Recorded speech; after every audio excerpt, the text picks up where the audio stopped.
సుమన్ టీవీలో మీ business promotions కోసం ఈ కింది నెంబర్ను సంప్రదించగలరు.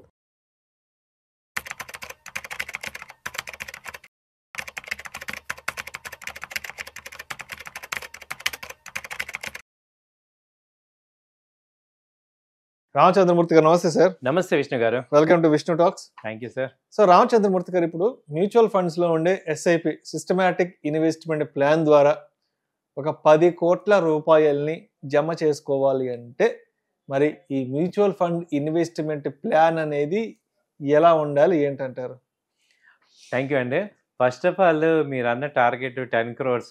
మనం అంతకుముందు 2 years బ్యాక్ మాట్లాడితే ₹1,00,00,000 అంటేనే అందరూ కింద మీద అయిపోయే పరిస్థితి. ఇవాళ 10 కోట్లు అనేది ఏమవుతుందంటే చాలా మామూలు విషయమే అనిపిస్తుంది. ఎందుకంటే మనకున్న ఖర్చులు కానీ మనకున్న ఎక్స్పెక్టేషన్స్ చూస్తే అంటే ఒక మనిషి 60 ఏళ్ళు వచ్చేపాటికి ఒక 10 కోట్లు రావాలంటే 25 ఏళ్ళ మనిషి ఎలా చేసుకోవచ్చు? 30 ఏజ్ ఫ్యాక్టర్ని బట్టి మనం ఒక డేటా తీసుకోవాలి. అంటే అతని రిటైర్మెంట్ నాటికి, అతనికి 60 ఏట వయసు వచ్చేటప్పుడు అతని రిటైర్మెంట్ నాటికి ఒక 10 కోట్లు చేతిలోకి అందాలంటే చేసుకోవాలంటే ఇది ఒక ఎక్సలెంట్ డేటా అండి. ఫస్ట్ మనం దీన్ని చూసుకుంటే దీనిలో సింపుల్గా వేసింది ఏంటంటే 14% కాంపౌండింగ్ ఇంట్రెస్ట్. సో 14 అనేది మ్యూచువల్ ఫండ్స్లో చాలా పాసిబిలిటీ ఉంది. 25-30 కాకుండా 14% బేర్ మినిమం పాసిబిలిటీ అయితే ఉంది. కాబట్టి మనం చూసుకుంటే ఒక 25 ఏళ్ల కుర్రాడు ఒక 11,000 రూపాయలు ఎవ్రీ మంత్ జమ చేసుకుంటే జస్ట్ 25 ఏళ్ళ కుర్రాడు 11,000 రూపీస్ ఎస్ఐపి. ఆయన 60 ఏళ్ళు వచ్చేపాటికి 10 crores ఛాన్సెస్ ఉన్నాయి. 14% సిఏజిఆర్ చొప్పున. సిఏజిఆర్ అంటే కాంపౌండింగ్ యావరేజ్ గ్రోత్ రేట్. దీన్ని ఏం చేస్తారంటే దీని మీనింగ్ ఏంటంటే ఆ వచ్చిన వడ్డీని మళ్ళీ అసలుకి యాడ్ చేస్తారు. అంటే ఇక్కడ సిఏజిఆర్ అంటే కాంపౌండింగ్ యావరేజ్ గ్రోత్ రేట్. అంటే దీన్ని ఏంటంటే దీనిలో వచ్చే గ్రోత్ ని అంటే ప్రాఫిట్ ని మళ్ళీ యాడ్ చేస్తారు. ఇంట్రెస్ట్ ని యాడ్ అవుతూ ఉంటది చక్రవడ్డీ లాగా. అది దాని వల్ల అడ్వాంటేజ్ ఏంటంటే మనకి కార్పస్ పెరుగుతూ ఉంటది. అదే ఇప్పుడు ఒక 30 ఏళ్ళు అతను ఈ ప్లాన్ లో మనకు ఒక 10 కోట్లు రావాలి అంటే నెలకి యావరేజ్ గా 22,000 ఇన్వెస్ట్ చేసుకోవాలి. అలాగే ఒక 35 ఏళ్ళు అతను ఇదే ప్లాన్ లో చూసుకుంటే 43,000 దాకా ఇన్వెస్ట్ చేసుకోవాలి. అలాగే 40 ఏళ్ళు అతను చూసుకుంటే 85,000 ఇన్వెస్ట్ చేసుకుంటే అంత అమౌంట్ వస్తుంది. అలాగే 45 years ఆయన 1,80,000 దాకా ఇన్వెస్ట్ చేసుకోవాలి. 50 years ఆయన వచ్చి 4 lakhs ఇన్వెస్ట్ చేసుకోవాలి. సో మీకు ఎవరికైనా రియల్గా ఇంట్రెస్ట్ ఉంటే మా కామెంట్స్ పెట్టండి, మేము మీకు నిజంగా హెల్ప్ చేస్తాం. ఎందుకంటే 25 years నుంచి 40 years వాళ్ళకి ఇది ఒక మంచి గోల్డెన్ ఛాన్స్. 35 వరకు గోల్డెన్ ఛాన్స్. ఎందుకంటే 40,000 ఇన్వెస్ట్మెంట్ పర్ మంత్ తీసుకున్నా, సో మీరు ఎస్ఐపి తీసుకుంటే 10 crores అనేది ఒక మంచి లిక్విడిటీ అమౌంట్, మంచి అమౌంట్. సో కాబట్టి ట్రై చేయొచ్చు. సో మొత్తానికి రిటైర్మెంట్ నాటికి ఒక 10 కోట్ల రూపాయలు మ్యూచువల్ ఫండ్స్ ద్వారా మనం ఇన్వెస్ట్ చేసుకొని అప్పటికి జమ చేసుకోవాలి అంటే పెద్ద కార్పస్ ఉండాలి అంటే 25 సంవత్సరాల వయసు నుంచే, అంటే మనకి జాబ్ వచ్చిన తొలినాళ్ళ నుంచే ఇన్వెస్ట్మెంట్ ప్లాన్ అనేది చేసుకోవాలి. సో అది 25 ఏళ్ళకి ఎలా ఉండాలి, 30-35కి ఏంటనేది మనం ప్లాన్ చేసుకోవాలి.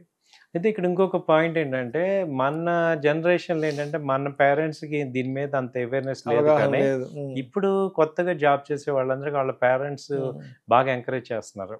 కాబట్టి మనం ఇండియాలో ప్రతి ఎంప్లాయీ కనుక 25 నుంచి 30 years వాళ్ళు కనుక ఇది రియలైజ్ అయితే, సో పవర్టీ అనేది అసలు మన ఇండియా పూర్ కంట్రీ అనే స్టేజ్ దాటిపోవచ్చు. ఓవర్ నెక్స్ట్ డెకేడ్ వచ్చేపాటికి మంచి గ్రోత్ ప్రాస్పరస్గా రావచ్చు. అండ్ ఏంటంటే ఇప్పుడు ఇన్వెస్ట్మెంట్ ఆప్షన్స్లో బెస్ట్ చూసుకుంటే అసలు ఉన్న ఆప్షన్స్ ఏమున్నాయి, అందరూ ఏమున్నాయంటే ఫస్ట్ ల్యాండ్ ఒకటి మంచి ఇన్వెస్ట్మెంట్ ఆప్షన్. ఎందుకంటే ల్యాండ్ ఎక్కడ కొన్నా పెరుగుతూ ఉంటుంది. తర్వాత బిజినెస్ చేసుకోవటం అనేది 2 ఆప్షన్ వరల్డ్ మొత్తం మీద. 3వది ఏంటంటే సక్సెస్ఫుల్గా రన్ అయ్యే బిజినెస్లో ఇన్వెస్ట్ చేయటం. దాన్ని ఇద్దరు స్టాక్ మార్కెట్ అవ్వచ్చు లేదా మ్యూచువల్ ఫండ్స్ అవ్వచ్చు.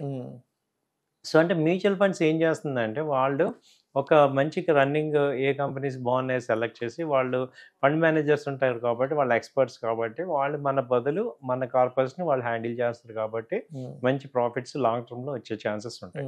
అదే మనం చేస్తున్నప్పుడు మీరు అనొచ్చు మనం సేమ్ స్టాక్స్లో ఇన్వెస్ట్ చేసుకుంటే మనమే తీసుకోవచ్చు కదా.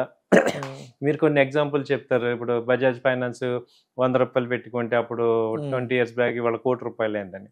సో అయితే ఏంటంటే చాలా మంది ఈ కంపెనీస్ లో ఉన్నారు కానీ బజాజ్ ఫైనాన్స్ కొనే వాళ్ళు చాలా తక్కువ మంది. ఇప్పుడు అందరూ ఏంటంటే ఈ చిన్న చిన్న కంపెనీస్ కొని అవన్నీ ఇవ్వతాయి కాబట్టి మనం ఏం చేసుకోవాలంటే ఈ ఎస్ఐపిని నమ్ముకుంటే ఈ ఎస్ఐపి ఎక్కడ కూడా వరల్డ్లో ఎక్కడ కూడా మోసం చేయలేదు. అందరికి ఎంత కొంత కార్పస్ ఇచ్చింది కాబట్టి ఎస్ఐపి రూట్లో వెళ్ళి మీరెంత స్పెషలిస్ట్ అయినా ఆ ఎస్ఐపి ఒకటైతే కంటిన్యూ చేసుకుంటూ కావాలంటే స్టాక్స్లో మళ్ళీ ఇన్వెస్ట్ చేసుకుంటూ ఉండొచ్చు. కొంత అమౌంట్ మీ సెపరేట్ అమౌంట్ దీనిలో ఇన్వెస్ట్ చేసుకొని మీరు గ్రో అవ్వచ్చు. బట్ ఇప్పుడు మీరు అన్నట్టు ఇప్పుడు లాంగ్ టర్మ్ అంటే ఎస్ఐపి అంటే మినిమం 15 years నుంచి 20 years మినిమం వెయిటింగ్. స్టాక్స్లో కంపెనీస్లో ఏంటంటే స్టాక్ మార్కెట్లో ఒక 1 week 10 daysలోనే కొంచెం అమౌంట్స్ వస్తూ ఉంటాయి. సో ఇదొక ఆల్టర్నేట్ తీసుకోండి. ఎస్ఐపి అనేది ఏంటంటే లాంగ్ టర్మ్ కార్పస్ లాగా మనకి రిటైర్మెంట్ బెనిఫిట్ అనుకోండి, లేకపోతే చిల్డ్రన్ మ్యారేజ్ అనుకోండి, అలా ఒక లాంగ్ టర్మ్ పాయింట్ ఆఫ్ వ్యూలో మనం చూసుకుంటే ఇప్పుడు మీరు అన్నట్టు 30 ఏళ్ళ అతను మ్యారేజ్ అయింది, పిల్లలు పుట్టారు, ఓకే ఆ పిల్లలు ఒక 25 years వచ్చేపాటికి మంచి వెల్త్ క్రియేట్ అవ్వచ్చు. అలాంటి ఆస్పెక్ట్స్లో మీ ఎస్ఐపి తీసుకోవాలి.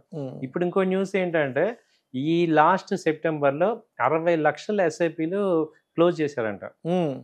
అవునవును, 60 లక్షల ఎస్ఐపిలు. అంటే ఎందుకంటే ఎస్ఐపి కూడా ఎమోషనల్ అవుతున్నాం. మార్కెట్స్ పెరగట్లేదు. లాస్ట్ 1 year నుంచి మార్కెట్స్ రిటర్న్స్ ఇవ్వలేదు. ఎస్ఐపి అంతా కూడా నెగిటివ్ రిటర్న్స్ వచ్చాయి. అయితే మనం ఇక్కడ కావాల్సిన ఏంటంటే ఈ యొక్క ఎస్ఐపిలో ఒకసారి ఇన్వెస్ట్ చేశాక దాని మొహం చూడకూడదు. ఒక 10 ఏళ్ళు 15 ఏళ్ళు అన్నప్పుడు రోజు చూసుకొని మనం ఏమవుతాయంటే ఎమోషనల్ అవుతున్నాం. సో మా పాయింట్ ఆఫ్ వ్యూ ఏంటంటే అసలు ఎస్ఐపి వాళ్ళు చూడకూడదు. సో కంప్లీట్గా 5 ఏళ్ళు 6 ఏళ్ళు తర్వాత చూసుకోవటమే. అలాగే మీరు స్టాక్స్లో అయితే రెగ్యులర్గా బయింగ్ సెల్లింగ్ అనేది కూడా నేర్చుకోండి, అది ఎటు చేసుకోండి. సో ఇదైతే లాంగ్ టర్మ్ పాయింట్లో పెట్టుకోవడం వల్ల మీకు క్లియర్ ఆబ్జెక్టివ్ ఉంటుంది. Right sir, right sir. Thank you sir, thank you so much. Thank you అండి.